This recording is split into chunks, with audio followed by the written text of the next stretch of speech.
Hello everyone, I'm ButteryGreg and I'm here in match number 3, or game number 3 really, it's just one big match, between Team Legion and Decerto as part of the Esports Central Qualifier.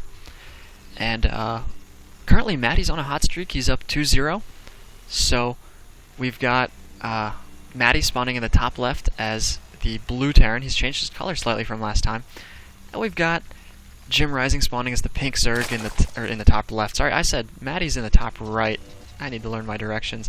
And JimRiSiNg spawning in the top left at the horizontal position. It is Tal'darim altar, which is one of the big macro maps, of course. So, if it's a macro map, we tend to say it favors Zerg. I'm not sure everyone would agree, but I think Zerg players like situations where they can set themselves up for macro. If it's a smaller map, you know, bunker rush pressure is faster, Hellion pressure is faster, so generally players will opt, if they want to play a macro strategy, they'll opt for a larger map like this so that they're safer in the early game because it takes longer for reinforcements to run across the map.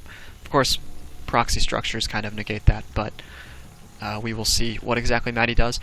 I thought his build last game was kind of interesting. It's not one I've seen before. I see a lot more, although I see like a lot of aggressive players, I don't see as many one-base plays like that. So it was kind of novel and interesting for me to see. I hope you guys enjoyed that too. It looks like this game is going to be a little different. We're seeing an opener just like in his PVT earlier. It's going to be 2 quick barracks, no gas, and then probably an orbital command. And he might pull his SCVs and go for an all-in again. It's kind of interesting. I think this might be a standard TVZ for all I know, but it's just not one that I'm very familiar with. We see that JimRiSiNg is going to go for the 15 hatch again. Actually, it may have been a 14 hatch, and then he's going to go for his 15 spawning pool. And we'll see if he's able to defend this. If this turns into a bunker rush, which I expect that it will, because as Terran, you know, if you have bunkers and you're attacking Zerg, you might as well use them. So, this Overlord getting caught early, but he sees what's going on. He sees both of these barracks. He knows that it's going to be a lot of early marine pressure, and I would not be surprised to see Jim cut some drones here. In the past, he's defended against bunker rushes without making any Zerglings, but I think in this case it would be kind of foolish to attempt just a pure drone defense. There's going to be way too many marines. We've got the first 3 moving out now. We've got the SCV coming across the map. I mean, he's going to have to defend with just drones until his pool finishes, but it's done now, so he absolutely needs to make some Zerglings. We see Queen coming up at his natural. That's fine. Drone transfer. He's going to go for a spine crawler immediately. Excellent choice. First 3 marines are on their way. Looks like the bunker's going to get planted in the middle. This drone almost got the SCV kill. But the bunker's going to go down, and these marines are going to start engaging the spine crawler. They're definitely going to force a cancel.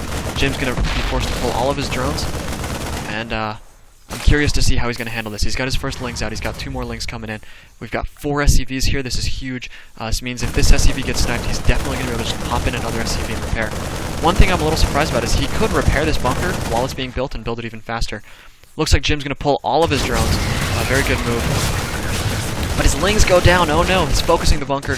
He loses 3 Zerglings there. And for no marine kills, that's not a very good trade. So at this point, Jim's actually in a really rough spot. He's going to have to abandon his natural because he doesn't have enough money to continue making lings. And he's gonna try running around the side here, but there's still a lot of marines. There's a lot of SCVs here. I think Jim's only, well, not his only option, but one of his best choices is going to be to try to go for a big counterattack into Matty's base, maybe snipe one of these production structures. But he has to balance the desire to do a counterattack with the need to survive. There's a lot of marines here. He's got, what is this? This is 5 plus 4 more in the bunker. So he's going to have to defend his main after he loses his natural. He's already lost his natural, so he's going to have to defend his main at this point. Matty can just pick up and move his bunkers over. And Jim's Zerglings are just sitting at the tower. They're not doing anything here.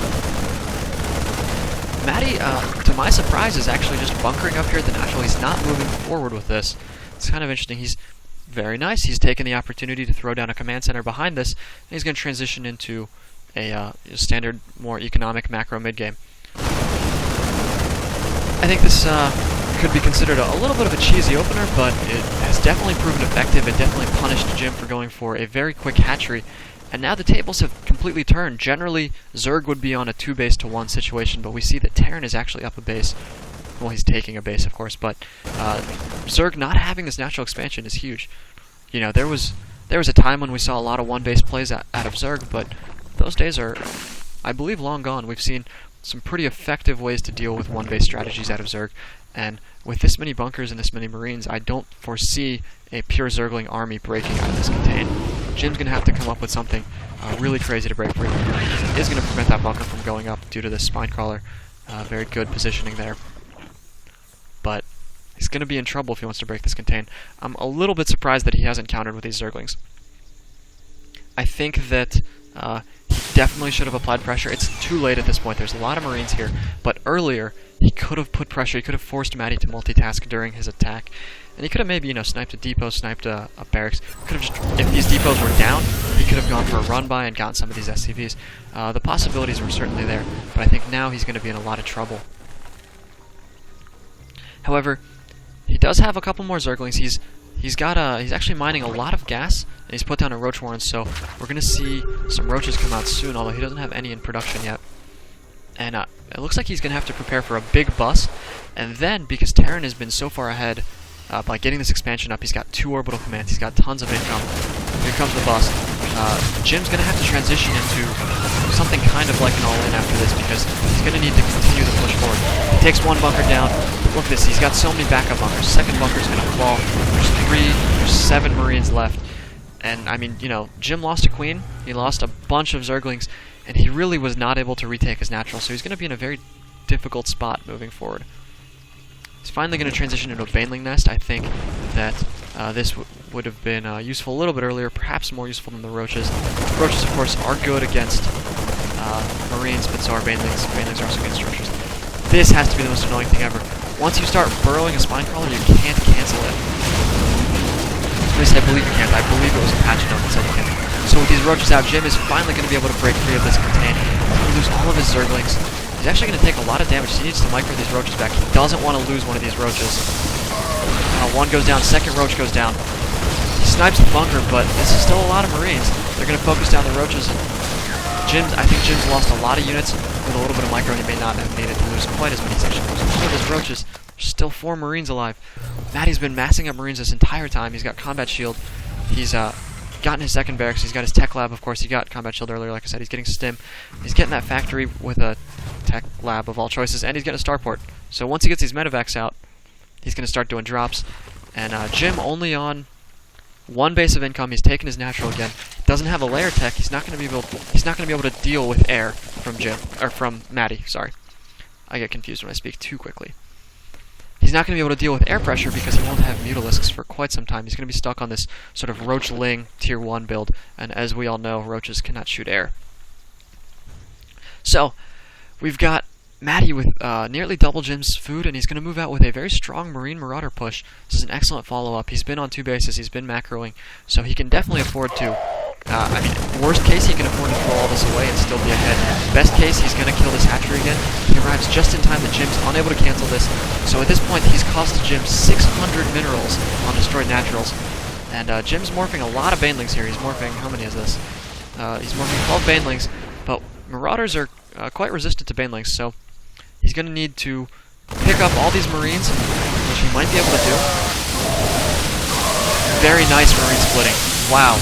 Very impressive. That was a lot of Banelings. He still has Marines left over. Jim is able to clean this up, but like I said, Matty could just afford to throw that army away. And, you know, it cost Jim money to throw Banelings at that. Whereas Matty's ahead because of 2 bases. He's got more production. He's still ahead in supply as a result. He's still ahead. He's actually still ahead in basically every metric. He's got more income, of course. He's got more bases. He's got more supply. So the only way for Jim to get back into this game is going to be to do something risky. And I think he knows, and I would of course not recommend an all-in because Terran has so many more units massed up, but his risky play is going to be to take another expansion. And with the 3rd base, he's going to get more income, and if he's able to hold it and defend it, which could be difficult given the number of units that Matty has, and in fact he's got medevacs, he can start doing drops, he can really create map control and sort of maintain control over the way the game is played out at this point. But if Jim's able to pull off this risky 3rd hatchery, he might be able to get enough income and enough production to slowly crawl his way back in this game. He's going to need a lot of extremely cost-effective trades, and I'm not sure that he's going to be able to do that. This is a really strong army. Matty's up to 3 tanks now. He's got 2 medevacs. Still has a lot of Marines, of course. So, I say things are not looking good at the moment. We might see Matty go up 3-0, and if in that case, you know, we might see Matty go for an all-kill, which would be very impressive. Lots of banelings here, but Stim Marines are able to retreat. Oh, a little bit of missed micro there. He could have split. And Jim using banelings against tanks. You don't want to use banelings against tanks. Both of these tanks are still alive, and now Jim does not have any units left. It looks like he's going to lose this natural for the 3rd time. Matty picking up some tanks and dropping them on the cliff here. He's going to siege him up at some point, I hope. There we go. Natural's going to go down for the 3rd time. Jim's got a bunch more Zerglings spawning, but he's going to have to wait until these tanks get unsieged to run in here. Oh no, he runs in against these sieged tanks. Picks up the 2 on the high ground, but this tank on the low ground is not able to get attacked. So Jim's forced to GG, and Matty is going to go up 3-0, and we could see a real possibility of an all-kill